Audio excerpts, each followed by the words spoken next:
Marami ang nagulat sa naging resulta ng laban ng Spurs at ng Los Angeles Lakers. Marami ang nag-i-expect na mananalo ang Los Angeles Lakers sa laban na ito sapagkat sa papel ay malakas sila at malaking partida pa sapagkat wala po si Victor Wembanyama para sa Spurs. Ngunit as usual po sa mga naging pagkatalo ng Los Angeles Lakers ay nagpapakampante sila sa kanilang kalaban. Masyado po nilang in-underestimate itong Spurs katulad sa mga kupunang tumalo sa kanila. Kahit na walang Victor Wembanyama, pinangunahan mismo ni Stephon Castle ang kanyang kupunan na mayroong 30 points, 10 rebounds and 6 assists kasama si Fox na mayroong 20 points, Johnson 17 points at marami pang iba na nag-contribute sa pagkapanalong ito. Samantalang sa Los Angeles Lakers naman, Luka Doncic 35, LeBron 19. Itong si Gabe Vincent naman, walang naipunto sa loob ng 14 minutes.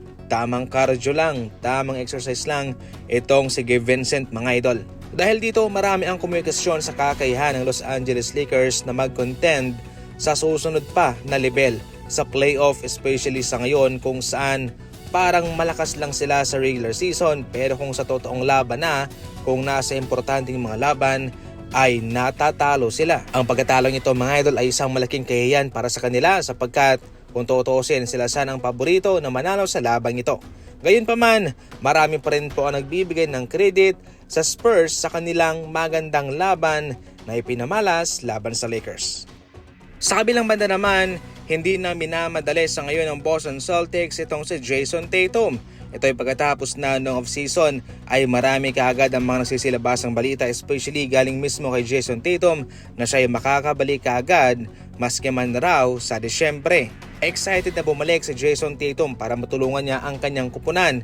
Pero sa ngayon sa kanyang nakikita na maganda naman ang kinalabasan ng kanilang kupunan, especially ng kanilang mga malalaro na balanse po ang kontribusyon na siyang nagresulta sa kanilang magandang record sa ngayon. Ayon pa mismo kay Coach Joe Mazzulla, nasa kay Jason Tatum na lang daw ang desisyon kung siya ay babalik pa o kung mas pipiliin ba niyang magpahinga na lamang sa season na ito at babalik sa next season. Para sa akin mga idol, mas mabuting magpahinga na lang itong si Jason Tatum kasi kung sakaling babalik siya ay posible pong maputol itong magandang momentum ng Boston Celtics. Mag-a-adjust na naman sila sa mga players sa kanilang rotation na siguradong makakaapekto sa magandang tinatakbo ng kanilang mga reserba at mga role players.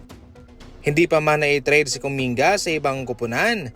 Sa ngayon marami na po ang nakakaramdam na doon na ito papunta sapagkat base lamang sa pinaka-latest sa interview ni Coach Steve Kerr. Ito ang kanyang sinabi. Ang gusto raw ni Coach Steve Kerr na mangyari kay Kuminga ay maging best player siya sa anumang team na mapupuntahan niya kahit na saan man daw siya babagsak.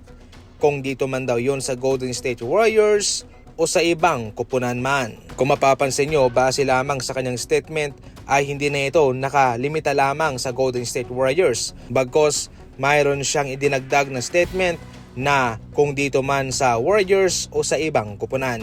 Meaning mga idol ay bilang na lang po ang araw nitong si Kuminga.